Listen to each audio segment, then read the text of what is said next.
बिस्मिल्लाहिर्रहमानिर्रहीम। Dear students, अस्सलाम वालेकुम। आज हम अपनी सेक्शन सीरीज़ का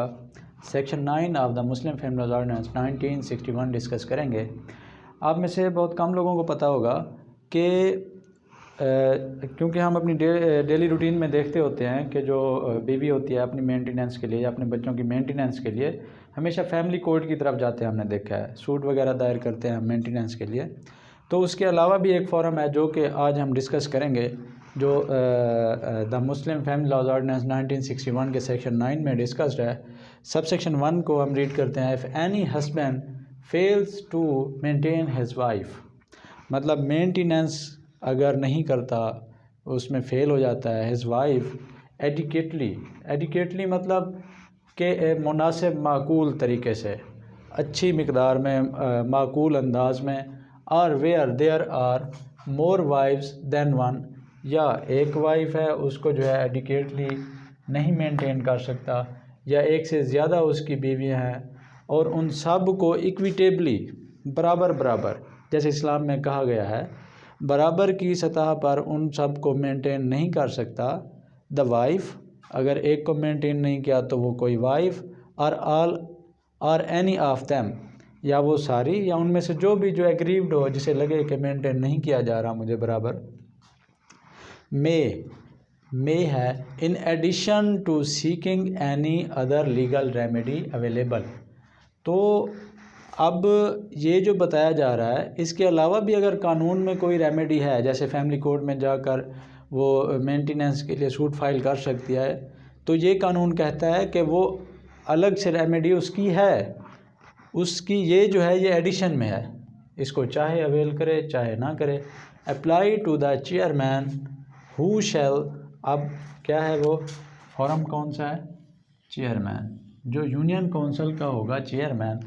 उसके पास जाकर अप्लाई करेगी, दरख्वास्त देगी कि फ़लाँ ये मैटर है मेरा। उसके बाद हु शैल कॉन्स्टिट्यूट, जो चेयरमैन है, एन आर्बिट्रेशन काउंसिल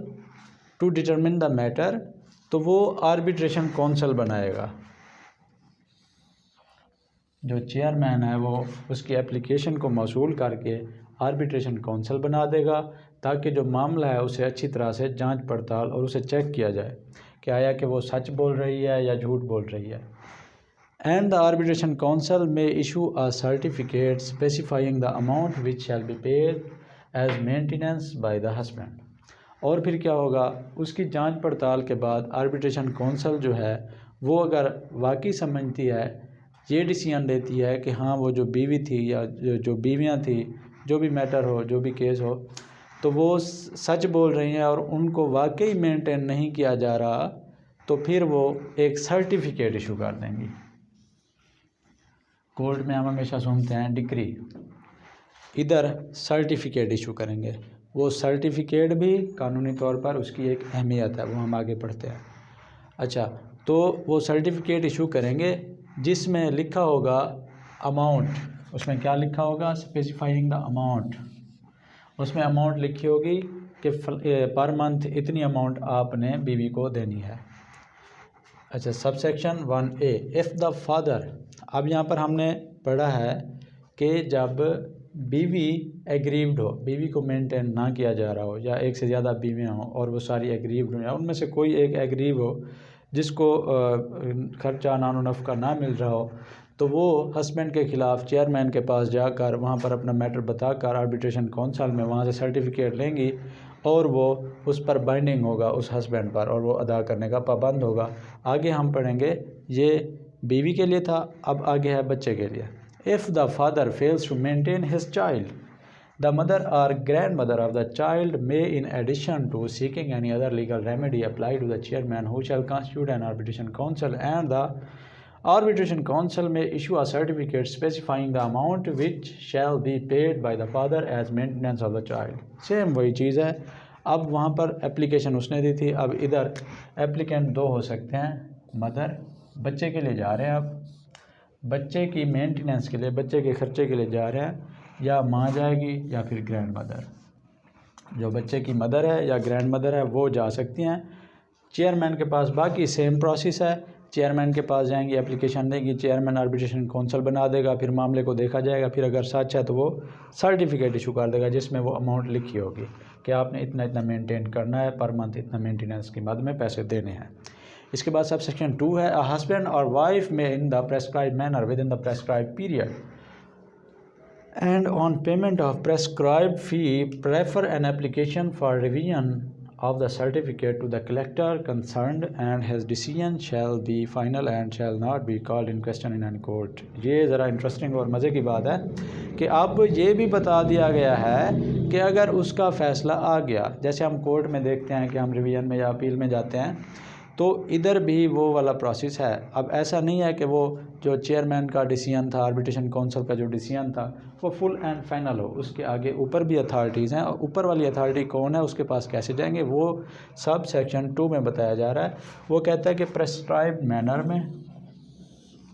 और with in prescribed period and on payment of prescribed fee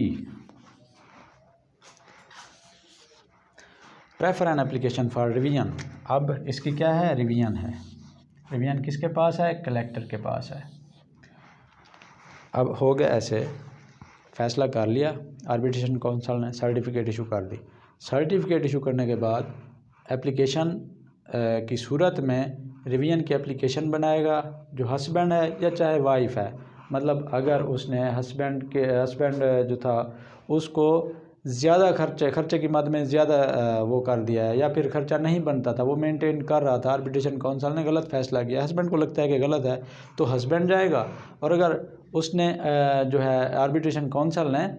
wife के हक़ में फ़ैसला किया ही नहीं, उसको कंसीडर ही नहीं किया या कम अमाउंट लिखी है, तो फिर क्या होगा, फिर वाइफ जाएगी दोबारा आगे अगले फॉर्म पे जाएगी। अब कैसे जाएगी, प्रेस्क्राइब मैनर में, प्रेस्क्राइब पीरियड। अब कितने दिनों के बाद सर्टिफिकेट जब इशू हुई है उसके 30 दिन के अंदर, प्रेस्क्राइब पीरियड ये है कि 30 दिन के अंदर एप्लीकेशन की शक्ल में एप्लीकेशन देगी रिवीजन की, और जो इसकी फ़ीस होती है वो 2 रुपये होती है। अब अक्सर आपने देखा होगा मुस्लिम फैमिली ऑर्डिनेंस, इसके जो आइली कवानीन हैं, फैमिली से रिलेटेड हैं, डोमेस्टिक अफेयर से, फैमिली से रिलेटेड जितने भी हैं, उनकी फ़ीसेस बहुत कम है। अब हमारे माशरे में कोई कितनी फ़ीस लेता है, कितनी देता है, वो एक अलग सा ट्रेंड है, लेकिन इसकी फ़ीसेस एक्चुअली बहुत कम है। जैसे निकाह की हमने देखी थी, रजिस्ट्रेशन की, कॉपीज़ की, तो इस तरह से ये भी जो पेमेंट्स हैं, ये भी जो फ़ीसेस हैं वो भी बहुत कम है। इसके बाद कहाँ जाएंगे, कलेक्टर के पास जाएंगे। कलेक्टर जो है, जो कंसर्न कलेक्टर, उस इलाके का जो कलेक्टर होगा, वो उसको फिर रिवीजन को सुनेगा और उसका जो फ़ैसला होगा, हाँ अब मोहर लग गई है, अब एंड फाइनल, अब फाइनल हो गया। उसका जो फ़ैसला है उसको आगे कहीं भी क्वेश्चन नहीं किया जाएगा, कहीं चैलेंज नहीं किया जा सकता। मतलब यहाँ पर हस्बैंड है या वाइफ है, उसे ख्याल रखना पड़ेगा कि अब कलेक्टर के पास जब केस गया है तो कलेक्टर को जो डिसीजन होगा वो चूँकि फ़ाइनल है, हतमी है, इसीलिए उस पर जो है अपने जो रिप्रेजेंटेटिव हैं या जैसे भी उस केस को परसू करना है उन्होंने, वो अच्छी तरह से करना है, क्योंकि आगे ये फ़ैसला चेंज नहीं होगा। और मज़ीद आगे बताया जा रहा है कि इन चीज़ों को मजाक नहीं समझना। अब हमने जो सर्टिफिकेट इशू की है, अब कलेक्टर ने भी जो फ़ैसला कर दिया है, तो उसके बाद वो जो चीज़ें हैं, वो जो अमाउंट है, वो हम आपसे वसूल कर सकते हैं। अब वो कैसे करेंगे, सब सेक्शन 3 में कहा गया है, any amount payable under sub section 1, ये जो वाइफ की मेंटेनेंस की मद में पैसे थे, और सब सेक्शन 2 या ये जो थे चाइल्ड के उसमें, if not paid in due time, अगर वो ड्यू टाइम, जैसे वो टाइम बता देते हैं कोर्ट में, तो खैर 14 तारीख तक बता देते हैं। अब वो आर्बिट्रेशन काउंसिल है, उसने जैसे भी बता दिया तो कि आप हर माह की फ़लाँ तारीख तक आप इतने पैसे देंगे खर्चे की मद में, अब वो ड्यू टाइम में उस मुकर्ररा वक्त में पैसे नहीं देता, खर्चा नानो नफ़का नहीं देता, shall be recoverable as arrear of land revenue, तो हम उससे रिकवरी करा लेंगे। अब डिपार्टमेंट या गवर्नमेंट उससे रिकवरी कराएगी, इसी तरह कराएगी जैसे लैंड रेवेन्यू के एरियर हों, जिस तरह कलेक्टर है। और आप देखते होंगे कि ACDC और ये लैंड के ज़मीनी मामलात जो होते हैं, जैसे रेवेन्यूज़ होते हैं, लैंड रेवेन्यूज़ के कोई ज़मीन के जो पैसे होते हैं, तो उसकी मद में जिस तरह वो वसूल करती है गवर्नमेंट, हर साल जो मौसूल होता है वगैरह वगैरह, तो वैसे ही इसको भी वसूल कर सकते हैं और इसे प्रॉपर्टी बेच कर भी वसूल किया जा सकता है। मतलब इस चीज़ को मजाक नहीं समझना, ये भी वैलिड कानून है। आगे वो कहता है provided that the commissioner of the division may on an application made in this behalf and for reason to be recorded transfer an application for revision of the certificate from a collector to any other collector or to a director local government or to an additional commissioner in his division। फ़र्ज़ करें अब किसी को लगता है कि arbitration council ने भी उसके ख़िलाफ़ फ़ैसला किया, आगे वो चला गया है कलेक्टर के पास, तो कलेक्टर भी किसी और साइड पे है, उसे लगता है कि भाई कलेक्टर जो है न्यूट्रल नहीं है, कलेक्टर किसी की तरफदारी कर रहा है, तो फिर वो क्या करेगा, वो एप्लीकेशन देगा किसको, कमिश्नर को। जो कमिश्नर होगा, कमिश्नर को जब एप्लीकेशन दी जाएगी, कमिश्नर फिर उसको किसी और कलेक्टर के पास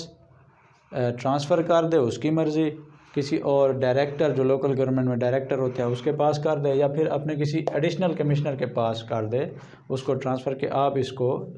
सुने, तो ये भी हो सकता है। अब ये जो सेक्शन 9 है, इसमें आई थिंक आप लोगों ने, आप स्टूडेंट्स ने ये सीखा होगा कि जो हम डेली रूटीन में देखते हैं मेंटेनेंस के लिए जो सूट फॉर मेंटेनेंस हम फाइल करते हैं फैमिली कोर्ट्स में, उससे हट के ये भी एक फॉर्म है, तो ये फॉर्म भी वैलिड है। लेकिन अब लोग क्यों नहीं जाते, क्वेश्चन ये है कि लोग जाते क्यों नहीं। लोग इसलिए नहीं जाते क्योंकि कोर्ट्स के अंदर जब जाया जाता है तो मेंटेनेंस की मद में जो इंटरम मेंटेनेंस का रिलीफ है ना, जो पहली पेशी पे ही दे दिया जाता है। फ़र्ज़ करें वाइफ गई है कोर्ट में, तो उसने जो सूट फॉर मेंटेनेंस किया है, सूट फॉर मेंटेनेंस जब करती है वाइफ, तो उसके बाद फ़र्स्ट हेयरिंग पे, कोर्ट लॉ में लिखा गया है कि फ़र्स्ट हेयरिंग पे ही उसका जो मेंटेनेंस है, इंटरम मेंटेनेंस, के बाकी फ़ैसला चलो बाद में होता रहेगा, बच्चे का जो इंटरम मेंटेनेंस है वो आप पहली डेट से ही इशू कर दें, तो स्पीडी रेमेडी मिल जाती है, उसे जाते ही कुछ पैसे वसूल हो जाते हैं। इसलिए अब इसको लोग प्रेफर नहीं करते, इसको जो है ख़वातीन या बीवियाँ जो है वो प्रेफर नहीं करती, तो अब कोर्ट्स को ज़्यादा प्रेफर किया जाता है, फैमिली कोर्ट्स को। उसकी वजह आई थिंक वही इंटरम रिलीफ है, जो जाते ही उनको मिल जाता है कि बच्चे का जो खर्चा है उसकी मद में उन्हें पहली डेट से ही पैसे मिलने शुरू हो जाते हैं। आई थिंक इस वजह से अब उसको प्रेफर किया जा रहा है। ये हमारा सेक्शन 9 था जो कि मेंटेनेंस के बारे में था।